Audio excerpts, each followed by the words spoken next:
지금 그 퇴직금 혹시 퇴직해 보신 적 있으세요? 아니요. 아직 퇴직 안 이제 해보셨어요? 취직 한번 했는데 어떻게 퇴직을? 이제 기본적으로 이제 사회초년생이다 좀 젊다, 좀 높이는 것이 좀 더 좋겠다. 안녕하세요. 네, 다시 돌아온 KBC 토크 경제 콘텐츠 한투와 막차타 시작했는데 이번에는 새로운 분을 모셨는데 일단 인사 그리고 소개 먼저 부탁드릴게요. 안녕하십니까. 한국투자증권 서광조 PB센터에서 근무하는 조상호 차장이라고 합니다. 반갑습니다. 뉴페이스인데 굉장히 반갑고요. 예. 오늘 그 전에 저의 모르겠네요. 악명이라 해야 될지 모르겠는데 저의 굉장히 미천한 주식 그리고 재테크 지식과 함께 과연 얼마나 고생하실지 제가 얼마나 또 고생시킬지 모르겠는데 잘 부탁드리고요. 잘 부탁드립니다. 네. 이제 재테크 이거저거 막 하다 보면은 궁금한 것도 많고 내가 모르는 거 정말 많은 것 같아요. 그 중에서도 이제 제가 나중에 은퇴하면은 소득이 없잖아요. 뭔가 그런 것들을 좀 여쭤보고 싶었거든요. 이번 회차에서는. 예. 그러면은 좀 어떤 게 있을까요? 노후 대비. 우리나라 같은 경우에는 네. 흔히 이제 소득 대체율이라고 표현을 하는데, 소득 대체율. 예, 연금으로 해서 네. 얼마만큼 우리가 노후 생활의 보장을 받을 수 있겠느냐, 네. 그런 것들을 판단하는 지표가 있는데, 미국 같은 경우는 한 70% 정도 되는데 한국은 39%로 매우 낮은 수준입니다. 39. 네. 예, 그러면은 OECD 가입국 중에서는 거의 최하위라고 보시면 되고요. 국민연금에서 우리나라 국민들 이제 노후의 생활비가 얼마나 필요할 것인가라는 네. 것을 설문을 조사하는 게 있는데, 부부 기준으로 해서 한 257만 원 정도, 개인 기준으로 해가지고 156만 원 정도 하고 있는데, 우리나라 국민연금으로 해서 물론 이제 이게 가입 기간하고 네. 그다음에 납입할 때 소득 차이가 있겠지만은 네. 보통 100만에서 한 150만 원 정도 생각을 하고 있거든요. 내가 250만 원 필요한데 100만 원 나온다라고 네. 하면은 노후 생활이 아주 팍팍해지겠죠. 네. 그럼 근데 연금에 되게 예. 여러 가지 있을 거 아니에요? 예, 그렇습니다. 예. 그 중에서 지금 일단 제가 사회초년생인데 들 수 있는 거 뭐가 있나요? 일단은 기본적으로 네. 일단 연금을 큰 틀에 말씀드릴게요. 공적연금이 있고요. 국민연금은 대부분 국민들이 가입했겠죠. 사학연금이라든가, 그리고 또 이제 공무원연금, 공무원 연금, 군인연금, 군인연금. 이런 여러 가지 연금들이 공적연금으로 네. 포함이 되고요.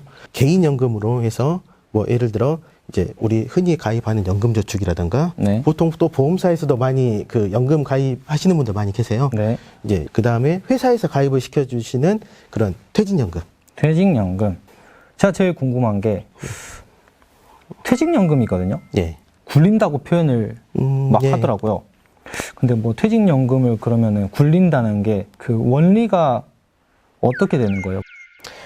이게 이제 또 각 상황별로 좀 다르기 때문에 이 퇴직연금도 한번 또 정리를 한번 해야 될 것 같아요. 그래요? 퇴직연금은 이제 개인형 퇴직연금인 IRP. 개인이 별도로 가입하는, 기업에서 준비하는 네. 이제 DB형, 네. DC형, 그렇게 두 가지가 있습니다. DB, DC. DB는 이제 둘 다 D자가 똑같이 있죠. 그러니까 defined, 확정. 정해져 있다. 예, 정해져 있다. 네. 근데 어떤 걸 확정시킬 것이냐? 네. B는 benefit입니다. 그러니까 회사에서 얼마를 줄 것인지가 정해져 있는 거. 그리고 DC형이 있습니다. DC. 이제 DC. C는 contribution, 기여. 그러니까 기여. 회사에서 얼마씩 적립을 해주겠다. 네. 그래서 이제 우리가 흔히 법정퇴직금이라고 이야기를 하는데요. 지금 퇴직금 혹시 퇴직해 보신 적 있으세요? 아직 아니요. 퇴직 안 이제 해보셨어요? 취직 한번 했는데 어떻게 퇴직을? 퇴직을 했을 때 네. 퇴직금을 산정을 어떻게 하냐면은 네. 최근 3개월 동안의 평균 급여의 근속 연수를 곱합니다. 그래서 D비형 같은 경우에는 이제 회사에서 얼마를 줄 것인지가 정해져 있는 거기 때문에 네. 최소한의 최소한의 금액이 법정퇴직금 금액은 돼야 되겠죠.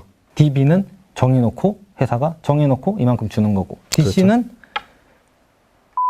이게 그 해 급여에서 네. 12분의 1씩. 그러니까 최근 평균 급여에서 네. 근속 연수만큼 드린다라고 했잖아요. 네. 그러면 이걸 달리 말하자면은 매년 그 급여만큼을 적립을 한다는 이야기랑 같은 이야기가 되겠죠. 그럼 DC는 회사에서 굴려주진 않네요. 그렇죠. 그건 이제 직접 굴리는 거죠. 그럼 DC가 꽤 어려울 것 같은데요, 지금 느낌은? 그럴 수 있죠. 그럴 수 있죠는 쉬울 수도 있는 건가요? 그 사람에 따라서 이제 네. 줄이니는 어려울 것이고, 네. 또 이제 또 투자에 관심이 많으신 분들 같은 경우에는 오히려 그게 좀 쉬우실 수도 있죠. 근데 이거 투자 모르고 어떻게 해야 되는지도 모르는데 관리를 할지 아니면 투자 이런 방식은 저는 그러면 어떻게 하는 게 좋나요? 일단 사회초년생이다라고 하면은 물론 투자 성향이 다릅니다. 이게 어떤 사람들은 나는 좀 안정적으로 운영을 했으면 좋겠다.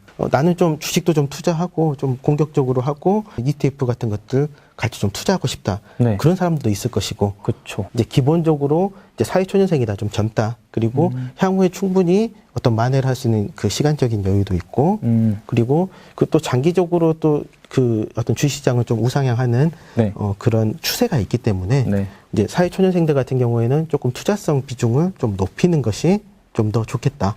그 퇴직연금은 법으로 네. 이제 주식형이나 주식 혼합형 같은 경우에는 70%까지만 투자할 수 있게끔 돼 있습니다. 그럼 주식이 들어간 거는 70%까지. 전체에서 70? 맞습니다. 그래서 최소한의 어떤 그 자산 배분은 좀 되게끔 그렇게 구성이 돼 있고요. 투자에 대해서 조금 그 경험이 좀 떨어지시는 분들을 위해서 네. 저희가 TDF 상품들을 많이 말씀을 드립니다. TDF.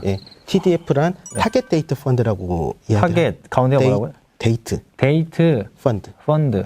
그래서 이제 예를 들어 TDF 2050 그러면은 2050년 은퇴하시는 분들 대상으로 만든. 그리고 그리고 은퇴 시기를 타겟하는 거예요, 그러면? 그렇죠. 예. 네. 그리고 이게 그 자산 배분이 자동으로 이루어져 있기 때문에 네. 사실 이거 신경 쓸 일이 좀 적습니다. TDF 상품들은 각 운용사별로 다 이제 다는 아니겠지만 네. 대형 운용사들은 대부분 제공을 하고 있으니까 뭐 회사별로 해서 선택을 하실 수도 있습니다. 쉽게 찾을 수 있군요. 네, 그렇습니다. 그러면은 TDF 이것만 하면은 일단 DC형은 좀 약간 안정적으로 여기 활용할 수 있는 건가요? 그 아까 말씀드렸듯이 2025로 하면은 좀 더 안정적이고 네. 2050으로 하면 좀 더 공격적으로 되기 때문에 네. 그것만 가지고도 일단 최소한 기본은 한다. 이제 그렇게 네. 보시면 되고요. 나는 무조건 안전했으면 좋겠다라고 네. 하시는 분들은 네. 이제 예를 들어 은행 정기예금도 가입 가능하고요. 또는 뭐 보험사 같은 경우 GIC라고 이야기하는데 원금 보장형 그런 상품들이 있고요. 그러면은 뭔가 주식을 좀 약간 비중 있는 거 아까 얘기했잖아요. 사회초년생들에게는 또 그런 것도 있을 테고 뭔가 사회초년생들이 이제 뭐 연금 운용할 때 좀 이거만큼은 전달해야겠다 하는 그런 팁이 있을까요? 기본적으로 일단 가능한 많은 금액이 네. 저축이 되면은 가장 좋을 것 같고요. 저축을 많이 해라 하나. 저축을 많이 하라. 네. 그리고 우리가 그 보통 일반적으로 연금 문의가 언제 제일 많이 들어오냐면은 네. 이제 연말에 소득공제 받아야 되니까 또는 이제 그 연말정산 막 입력할 때 이거 가입했었어야 했는데라고 놓쳤다 하시는 분들이 또 물어보시고요. 네. 그리고 연말정산 끝나고 돈 들어올 때 네. 또 다시 한번 또 문의가 또 좀 있으시거든요.